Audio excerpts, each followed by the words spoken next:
अस्सलामुअलैकुम, मैं हूँ रामीन सैयद और आप देख रहे हैं प्रोग्राम राज़ो नियाज़ ज़ोरिया मकबूल जान और ज़फ़र हिलाली के साथ। नाज़रीन, पाकिस्तान में तशद्दुद की सियासत का तसलसल रुका नहीं है। अफसोसनाक मनाजिर देखने में आए जब तहरीक इंसाफ के कारकुन ज़िला केमाड़ी DRO के बाहर एहतजाज कर रहे थे, तो इस दौरान पीपल्स पार्टी और तहरीक इंसाफ के कारकुनान के दरमियान तसादुम हो गया, जिसमें PTI के रहनुमा अली जैदी ज़ख्मी हो गए हैं और इलेक्शन कमीशन ने इस वाक़े का नोटिस ले लिया है। और ये सब क्या हो रहा है? क्या सियासी फैसले अब सड़कों पर पुरतशद्दुद तरीके से किए जाएंगे?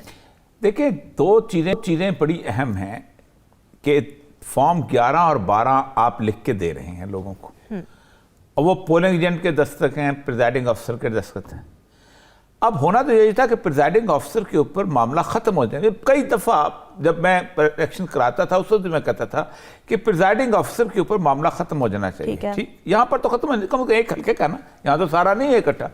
ठीक, अब आप क्या करते हैं, आरोप पे जाके आप काउंटिंग में बदल रहे हैं। ठीक, 3-4 को इकट्ठा करके, तो या तो फिर आप ये करें कि आरओ जो है वो उस पर उस आरओ को भी साइन करके ऑथेंटिकेट, वो घूमता रहे, आरओ साइन करके कंसोलिडेट होते जाएंगे सबको, ऐसी कौन सी बात। ठीक है, इन्होंने 11-12 के दिए। अब कल की जो काउंटिंग शुरू हुई तो पहले तो 2 पे ऊपर जमात इस्लामी ने कहा कि हमारे 2 जो है ना हमारे हो गए, लेकिन एक को तो इलेक्शन कमीशन ने भी ऑन कर लिया, दूसरे पे कंफ्यूजन है।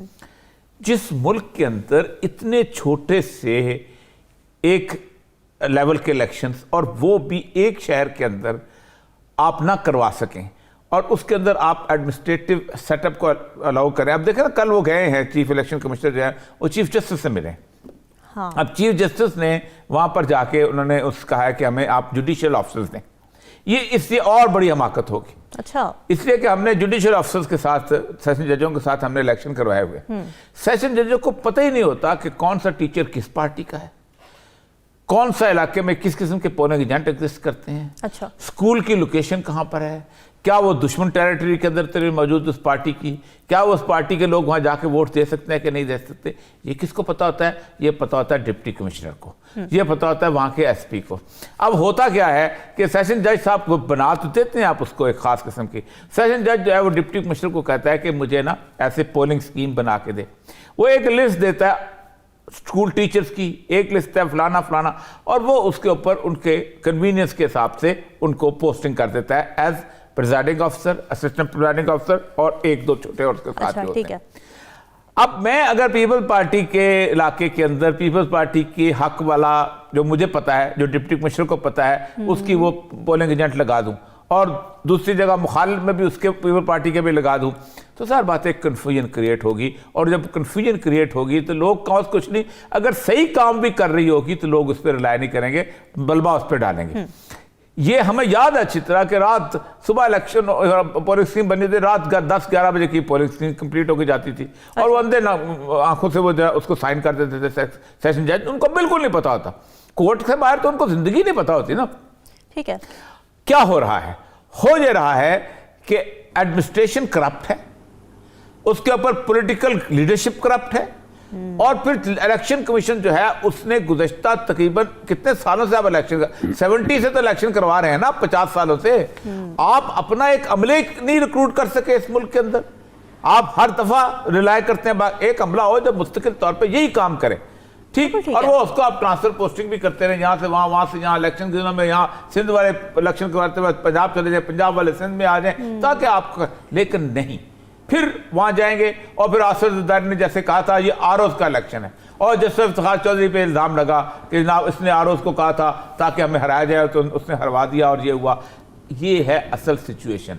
अब आप मुझे बताइए, इसके अंदर लड़ाई नहीं होगी तो क्या होगा? ठीक है, और ये लड़ाई हुई है कराची में। हिलाली साहब, आप कराची में मौजूद हैं, कि हो क्या रहा है कराची में? मुश्तैल क्यों हो गए कारकुनान? और जो जैसे कि उरिया साहब कह रहे हैं कि बद इंतज़ामी का मुजाहिरा किया गया इलेक्शन कमीशन की जानिब से, इसी वजह से ये मुजाहिरे हो रहे हैं। आप अग्री करते हैं इस बात से? देखिए, कुछ जो मैंने सुना ये है फ्रॉम द सीन, जो मुझे अभी रिपोर्ट एक आई है, वो ये है कि काफ़ी लोग जो हैं PTI के, वो नाखुश थे उनकी लीडरशिप से। वो कह रहे थे कि एक पूरा दिन हो गया है हम निकलते हुए, एक पूरा दिन हो गया है हम कंप्लेन करते हुए, और आप लोगों किधर थे? दफ्तर में बैठे हुए इंटरव्यूज दे रहे थे, टेलीविजन को दफ्तर में बैठे हुए लोगों के साथ डिस्कस कर रहे हैं, you should be on the spot. तो आप किधर थे? तो ये उनको, और अब क्यों आए हैं एक दिन बाद? तो मैं आपको ये कहना चाहता हूं कि इस पर्टिकुलर इंसिडेंट पे जो उनकी अपनी लीडरशिप है उस पे उनको ऑब्जेक्शंस थी एक। अच्छा। और फिर लड़ाई तो हुई है पीपीपी के साथ, और बेचारा जैदी को भी कुछ इंजर्ड है, मगर उन्होंने खुद कहा है कि इतना सीरियस नहीं है। मगर दूसरी चीज मैं आपको बताऊं, देखिए थोड़ा सा आप पंजाब में और इधर में जो इलेक्शंस हुए हैं, just think about it for a minute. Punjab में जब इलेक्शंस होते हैं तो द लीडरशिप पोलिंग स्टेशंस में है, वो खड़े होते हैं, वो देखते हैं कि रिगिंग नहीं हो रहा है, हम रिगिंग को रोक रहे हैं। इधर वो भी नहीं हो रहा था और उनके पास फॉर्म 11 थे। उन्होंने जीता हुआ सीट को फॉर्म 11 अपने हाथ में फिर भी नहीं रही कर रहे थे कि ये इलेक्शन के उनकी विक्ट्री है। फिर वो कह रहे, वो गलत अनाउंसमेंट कर रहे थे कि किसने जीता किसने। तो मैं आपको बताना चाहता हूं, अगर इस कराची के इलेक्शन का एक स्पिल ओवर मैं आपको ये बताऊं कि इतना मैसिव रिगिंग था कि मैं समझ ही नहीं सकता हूं कि जो आदमी इस इलेक्शंस पे कहा जीता है, इंक्लूडिंग जमात इस्लामी ने बहुत प्रोटेस्ट किया है। कहते हैं हम हर किस्म की रिगिंग हुई और अगर वो नहीं होती तो और वोट्स मिलते। मैं समझता हूं जितना आपने प्रोटेस्ट किया पीटीआई और you can not recognise these elections. 8-9% turn out, massive rigging, और फिर भी आप कह रहे हैं हाँ शायद हमारा कैंडिडेट हो जाए, ये हो। तो दैट्स अ कॉन्ट्रडिक्शन। अगर भी आप जीते हैं, आप खुद कह रहे हैं मैसिव रिगिंग हो, तो ये कोई तरीका है जीतने का? I am sorry, I think कि ये तो एक बहुत बड़ा साइन है, इंडिकेशन है कि जनरल इलेक्शंस में सिविल वॉर होगा अगर इस किस्म की प्रेसिडेंट्स उस उधर भी किया जाए, आई मीन वो फॉलो किया जाए, there will be big trouble. तो मेरे ख्याल में तो कोई ना कोई इन्वेस्टिगेशन होना चाहिए भाई। इन्वेस्टिगेशन होनी चाहिए। अच्छा उरी साहब, ओवरऑल कुछ सियासत पर अगर बात कर लें तो पंजाब के बाद तहरीक इंसाफ ने खैबर पख्तूनख्वा असेंबली भी तोड़ दी, और कौमी असेंबली जहां पीडीएम की हुकूमत है वहां तहरीक इंसाफ के 35 अरकान के इस्तीफे मंजूर कर लिए गए। तो पहले अगर सिर्फ पीडीएम हुकूमत की बात करें अगर, तो ऐसा क्या बदला कि पिछले कुछ दिनों तक वो तहरीक इंसाफ को असेंबली में आने की दावत दे रहे थे और अचानक 35 इस्तीफे भी मंजूर कर लिए? देखें, एक ज़बरदस्त किस्म की सूरत हाल है कि जिससे बहुत सारी फोर्सेस जो हैं वो इस वक्त जिसे कहते हैं ना दीवार से लगती चली जा रही हैं। अच्छा। डिफीटेड सूरत हाल है। एक बाकायदा प्लान हुआ था कि परवेज़ लाही और इमरान खान जी की जो हुकूमत यहाँ बनी हुई है, इस हुकूमत को किसी न किसी तरह फारग किया जाए और अक्सरियत नहीं रन ऑफ इलेक्शन के तहत अपना जो हमजा शहबाज जो है उसको वज़ीर आला लाया जाए। और ये बहुत उन्होंने ऑब्वियस कर लिया था, यहाँ तक ऑब्वियस कर दिया था कि धमकियों पे उतर आए थे, लोगों का नाम लेना शुरू हो गए थे, बल्कि धमकियाँ का बहुत भड़कें लगाना कि हम आएंगे। और ये कभी ऐसा नहीं हुआ कि इलेक्शन के अंदर फेडरल मिनिस्टर ऑफ इंटीरियर वज़ीर दाखिला जो है वो बजाते खुद आके चैम्बर के अंदर आके बैठ जाए, उसके अंदर जो गैलरी के अंदर बैठ जाए, और फिर उसके बाद जो वो नाकामी का जब मुंह देखना पड़ा तो वो बहुत खौफनाक सूरत हाल थी। और उसके साथ ही कुछ 1-2 घंटे के अंदर जो है पंजाब असेंबली जो है उसको तोड़ने की वो भी चले गई, रोका नहीं जा सका उनसे। केपीके का अब आज आ गया है और केपीके भी चला गया। 66% पाकिस्तान जो है वो आपका जो इलेक्शन जो है सीट्स हैं वो तो चले गई आपके हाथ से। अब उसका इलेक्शन प्रोसेस शुरू हो गया है। देखे ना, खत चला गया, नाम उनके आ गए, आज स्पीकर की मोहलत खत्म हो गई, अब चीफ इलेक्शन कमिश्नर कल शाम तक उसका नॉमिनेट कर देगा। इन तीनों में से ज़ाहिर बात है 3 नाम है, इन तीनों में से नासिर खोसा साहब ने वो इलेक्ट, इसका मतलब जब चीफ मिनिस्टर आ गया तो चीफ मिनिस्टर जो है वो उसके साथ ही इलेक्शन शेड्यूल अनाउंस हो जाएगा। कब होता है, कैसे होता है, बड़े आसानी 35 डेज आपको मिनिमम देने होते हैं इलेक्शन शेड्यूल के लिए, वो आपका इलेक्शन शेड्यूल अनाउंस हो जाएगा। ठीक, ये तो प्रोसेस शुरू हो गया, वहां भी प्रोसेस शुरू हो गया। असल मसला ये था कि इस प्रोसेस को हाल्ट कैसे किया जाए उसका, या इस प्रोसेस को तेज करने का तरीका ये था कि ये गवर्नमेंट वहां जा रही थी और नवाज शरीफ की गवर्नमेंट जो है, शहबाज शरीफ की गवर्नमेंट, उसको खत्म करने की सूरत हाल बनी हुई थी। उस पे उन्होंने उसको से बचाने के लिए उन्होंने 35 बंदे जो है उनका खत्म। अब ये 35 बंदे जब इलेक्शन में चले जाएंगे फिर ज़ाहिर बात है इलेक्शन शेड्यूल तो इनका भी ना, ये तो 60 दिन के अंदर अंदर करने हैं आपने, ऐसे ही है। ये तो सीटें खाली हुई, ये तो 90 डेज वाला नहीं है। हाँ। तो आप मिला के फिर इनको भी जब करेंगे तो आप खुद सोचें कि कितना बड़ा इलेक्शन एक्टिविटी जो सामने आ जाएगी। असल में सूरत हाल ये है जो बनी हुई इस वक्त बन चुकी है, वो ये है कि शहबाज शरीफ की गवर्नमेंट किसी किस्म की शहादत चाहती है कि ताकि वो कि एक इतने बड़े टसल में से निकले, बाहर आए गवर्नमेंट से और कहे हमें चलने नहीं दिया गया, हम बहुत कुछ करना चाहते थे, हम पाकिस्तान की किस्मत बदल सकते थे, हम पता नहीं क्या कर सकते थे, हमारे पास हकदार था, हमारे साथ शहबाज शरीफ था, हमारे साथ ये था, और वो जो उनको चलने नहीं दिया गया और ये इत्तेहादी जो है ये खत्म पीछे आ गए। लेकिन मुझे लगता ये है, और ये मैं बड़े वसूख से कह रहा अच्छा। कि इनको होता ये है कि अमूमन जब दो बंदे लड़ रहे हो ना तो सुलह सफाई कराने वाला बंदे को ले आता है और फिर उसको मरवाता है, फिर अच्छा। पिटवाता है, फिर पिटवाता है। जरदारी और फजलुर रहमान ये दोनों ने जो कुछ नून लीग के साथ कर दिया है ये बिल्कुल वैसा ही है। एक दफा सुलह सफाई कराई, सांस दिलवाई, फिर लाया, फिर पिटवा दिया, फिर लाए, फिर पिटवा दिया। अब वो इसको बाकायदा उसके अंदर ऐसा लाख खड़ा कर दिया है कि नून लीग ना छोड़ने को बनती है। वो कहते हैं सांप छिपकली जब निगल ले तो उसका होता यह है कि अगर वो खाए तो उगले तो तम पतला, खाए तो तब मसला बन जाता है। वही वाली कैफियत हो चुकी हुई है कि किसी तौर पर भी रास्ता नहीं मिल रहा, इसलिए कर्फ्यू रोज बढ़ता सवाल ये है ना उरिया साहब कि क्या नून लीग के पास सियासी शऊर ही नहीं था कि वो समझ ही नहीं पाए कि उनके साथ क्या गेम खेली जा रही है। हिलाली साहब, पीडीएम पहले ये तासुर दे रही थी कि इमरान खान सिस्टम को तितर बितर कर रहे हैं, उन्हें असेंबली में आकर बैठना चाहिए। जब पीटीआई ने वापस आने का इशारा दिया तो इस्तीफे मंजूर हो गए। तो हुकूमत के इस यू टर्न की वजह क्या है? क्या शहबाज शरीफ एतमाद का वोट लेने से खौफजदा थे, इसलिए हुआ ये सब? बिल्कुल बिल्कुल, ही वॉज डेड स्कैर्ड। और मैं आपको बताता हूँ ये जो स्पीकर का रोल है ये भी बड़ा हैरान कुन है। भाई स्पीकर एक कॉन्स्टिट्यूशनल ऑफिस है, ये एक पॉलिटिकल ऑफिस नहीं है।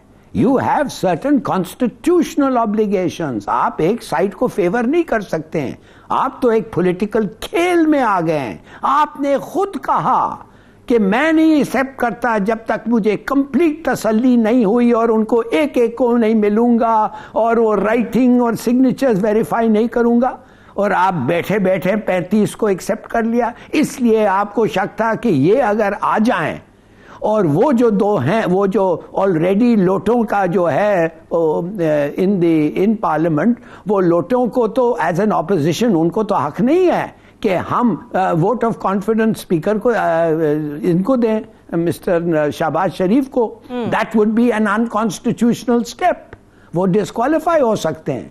तो ये कहने लगा कि भाई वो सब चीज़ को निगेट करने के लिए, इनकी जो लीडरशिप है वो ख़त्म करने के लिए, इनको मैक्सिमम डिफ़िकल्टीज करने के लिए मैं, हालांकि मैंने जो कहा था कुछ और था, फिर भी एक और झूठ कह के मैं इनको निकाल देता हूँ। देखिए, कहने की बात यह है कि जब आप इस ऑफिस को totally and completely political office बना दें तो how are you the protector of the house? वो क्या कहते हैं, फादर ऑफ द हाउस या the guardian of the house and its privilege. तो मैं अफसोस की बात है कि आई थिंक ये टिपिकल हमारे माशरे में यही होता है। जो एक कॉन्स्टिट्यूशनल रोल के अलावा आप बस आ जाते हैं partisan, you become part of the crowd when you should be above it. तो मैं समझता हूँ इट्स वेरी सैड। मैं आई थिंक द स्पीकर का जो रोल है सैड। अच्छा, और ये सब तहरीक इंसाफ की अगर बात कर लें, तहरीक इंसाफ ने एक तरफ अपनी कायम करदा असेंबलियाँ तोड़ दी, दूसरी तरफ कौमी असेंबली में वापस आने का इशारा भी दे रही है, और यही नहीं बल्कि कौमी असेंबली में अहम ओहदे भी डिमांड कर रही है। तो स्ट्रैटेजी है क्या तहरीक इंसाफ की? नहीं, अहम ओहदे तो उन्होंने डिमांड किए हुए थे सुप्रीम कोर्ट से, कोई केस चल रहा है उनका। देखिए, यही तो होता है कि आप चौमुखी लड़ाई लड़ते हैं। अब मैं पहले भी कह रहा हूँ कि इमरान खान जो है ना, उसने सुबह सवेरे एक खास लड़ाई का एंगल बताता है, एक अखाड़ा कायम करता है और पहलवान सारे उसी के अखाड़े में उतर जाते हैं। वो अपना मैदान जंग खुद मुंतखब कर रहा है। देखा ना, उसने पहले यहाँ किया पंजाब, अब उसने कहा मैं वहाँ लड़ूंगा। अब मसला सारा ये है कि वहाँ वो किस लिए जाना चाहता है कि उसने बहाना भी यार, हम इसलिए जाना चाहते हैं कि आप केयर टेकर सेटअप जो है वो ले आएंगे। हालांकि उसको भी पता है, सबको पता है कि केयर टेकर प्राइम मिनिस्टर का इलेक्शन के अंदर कोई ख़ास रोल नहीं होता। It is the care taker chief minister जो कि काम करता है। केयर टेकर प्राइम मिनिस्टर सिर्फ एक सेरेमोनियल सी सूरत होती है, पर कोई पावर ऐसा उसका नहीं होती, सारा काम प्रोविंशियल गवर्नमेंट करती हैं। तो आप जितने भी पिछले केयर टेकर आए, मतलब 2 केयर टेकर चीफ मिनिस्टर में तो मैं खुद भी रहा हूँ उस माने में, गवर्नमेंट में था। अच्छा। तो वो प्रोविंशियल गवर्नमेंट ऊपर इवन दौरे भी नहीं करते होते। आप वो जो आपको पता है पिछला care taker chief minister prime minister कौन था? तो याद है? नहीं याद। पंजाब का नजम सेठी था ना, वो जज थे, ठीक, सवात वाले, जो सिर्फ अपनी वालदा का जहाज लेके उसकी फातिहा पढ़ने के लिए उसकी कब्र पे चले गए थे, दिखाने के लिए कि हम चाहे, ठीक, सिंबॉलिक है ना, सिंबॉलिक होता है, तो उनको भी पता। लेकिन वो बेसिकली एक शरारत की उन्हें कि हम आ रहे हैं, हम आएंगे तो आप नो कॉन्फिडेंस मूव होगा, अख्तर मैंगल नाराज है, MKM नाराज है, फिर ये भी खौफ कि कहीं अपना एस्टैब्लिशमेंट उनका खींच रही हो, उनके नीचे से कारपेट ना खींच रही हो, ये था खौफ जिसका। अब वो खौफ में आकर उन्होंने 35 जो है वो फैसले कर दिए, खत्म कर दिए। अब अगर 35 उन्होंने इस्तीफे मंजूर कर लिए हैं, तो जिस तरह 7 आप 2 दिन के अंदर उसका शेड्यूल आ जाना है, तो इमरान खान कहता है कि 2 तो औरतों की नशिस्तें हैं, वो भी खत्म कर दें, ठीक है, वो तो 2 औरतें नशिस्त खत्म हो जाए तो दोबारा उसके PTI दोबारा दे सकती है, वो तो इलेक्शन नहीं होते। लेकिन जो 35 में 33 नशिस्तों में इमरान खान खड़ा हो जाए, तो फिर आपकी वो बदनामी, फिर कहते हैं हम उस पर इलेक्शन नहीं लड़ेंगे, वजह ये है, फला है, ना लड़े तब भी आप भगोड़े साबित होंगे। मुझे समझ नहीं आती कि उनको खुद समझ नहीं आ रही कि करें क्या। इकोनॉमी में वो फंस गए हैं, इंटरनेशनल सिचुएशन में वो फंस गए हैं। आज वो शहबाज शरीफ साहब के क्लिप सुन रहा था, वो कह रहे थे कि मैं गया हूँ मोहम्मद बिन सुल्तान क्या है, मोहम्मद जो है अल खलीफा वाला जो दुबई वाला नयान जी नयान मोहम्मद बिन, जी मोहम्मद बिन, जी हाँ, मोहम्मद बिन जैद जो, तो कहते मैंने उन्होंने कहा कि अगरचे कि मुझे अच्छा नहीं लग रहा, मुझे शर्म भी आ रही है, मुझे कुछ आ रही है, लेकिन हमें ज़रूरत है $1 अरब और दे दे। अब ये चीज़ें जो हैं आप पब्लिक को बता रहे हैं, एज अ लीडर भी बिल्कुल मुझे ऐसा लगता ये है कि जैसे कुछ साइकोलॉजिकल कोई बहुत बड़ी फिजा बन गई हुई है कि उनको कुछ समझ नहीं आता कि कहाँ क्या बोलना है, कहाँ क्या नहीं बोलना, क्या करना है। Total flop. उन्होंने कभी सोचा नहीं था कि उनके साथ ऐसा हो जाए। पब्लिक को भी पता है कि क्या चल रहा है और कितना किससे हो सकता है, किससे नहीं हो सकता। हिलाली साहब, आपको क्या लगता है तहरीक इंसाफ क्लियर है अपनी स्ट्रैटेजी में कि एक तरफ उन्होंने अपनी असेंबलियां तहलील कर दी हैं, तो दूसरी तरफ वो कौमी असेंबली में आने की बात कर रहे हैं, इशारे दे रहे हैं, ऑपोजिशन लीडर की सीट मांग रहे हैं? देखिए, उन्होंने कहा है कि उन्होंने कहा है कि हम आ रहे हैं, तो इन्होंने 35 को डिस्क्वालीफाई कर दिया। तो फिर इमरान खान और साथ साथ PDM ने कहा अगर इमरान खान खड़ा होगा तो हम कोई खड़ा नहीं करेंगे उसके खिलाफ। अच्छा, उसका मकसद ये है ना फिर कि इट्स नेवर एंडिंग। तो क्या होगा, वो इलेक्ट होगा, फिर रिजाइन होगा, फिर इलेक्ट होगा, फिर रिजाइन होगा। ये तो इट कांट वर्क। तो ये एक सिस्टम को ख़त्म करना चाहते हैं। मैं अफसोस से मुझे कहना पड़ता, आप समझ गई हैं ना राहमीन जो मैं कह रहा हूं कि अगर वो खड़ा रहे और there is no candidate, he will be declared elected, तो he will have to resign. इसलिए एक ही सीट रख सकता है। फिर क्या होगा, फिर 3 इलेक्शन होंगे। तो इन्होंने इस सिस्टम को भी देखेंगे आस्ते आस्ते, इसको भी बैंकरप्ट कर देंगे। तो like they are doing the country, इंशाल्लाह हम उस पर भी आज बात करेंगे। मगर ये हो गया है, ये सिचुएशन हो गया है इनसे, तो ये क्या कह सकते हैं। ये इन्होंने, औरिया साहब ने कहा, कितनी अच्छी बात की कि भाई वो कह रहा है खुदा के लिए मुझे अफसोस है, शर्म आ रही है, मगर एक अरब दे दो। उसने और कहा, उसने कहा खुदा के लिए इंडिया के साथ बात करा दो। जी हाँ। और इंडिया के साथ बात करा दो। और मैं इंडिया को कहना चाहता हूं, हम सबक सीख गए हैं, हम जंग के सबक सीख गए हैं, हम जंग नहीं चाहते, हम एक और, हम सिंसियरली आपके साथ निगोशिएट करेंगे। हाय हाय, माने हमें इस आदमी की सिंसियरिटी, मैं सिंसियर हूं, मैं सिंसियरली नेगोशिएट करूंगा। क्या तुम क्या नेगोशिएट करोगे कि कश्मीर रख लो हिंदुस्तान? क्या चीज है जो हमने कहा है जो इनसिंसियर है, जो इमरान खान और उससे पहले कहा है जो इनसिंसियर है? उसने कहा है वापस लो कश्मीर के चेंजेस जो तुमने कहे हैं, एनेक्सेशन को अनडू करो और आओ बात करो, हम तुम्हारे साथ बात करते हैं। ये क्या कहना चाहता है? He is a joke. अब वो दिन रात खिल रहा है इंडिया में, जाके देखें आप इंडियन टेलीविजन पे क्या हो रहा है। डिटेल से बात करेंगे अगले हिस्से में प्रोग्राम। यहाँ वक्त हुआ एक ब्रेक का, स्टे विद अस।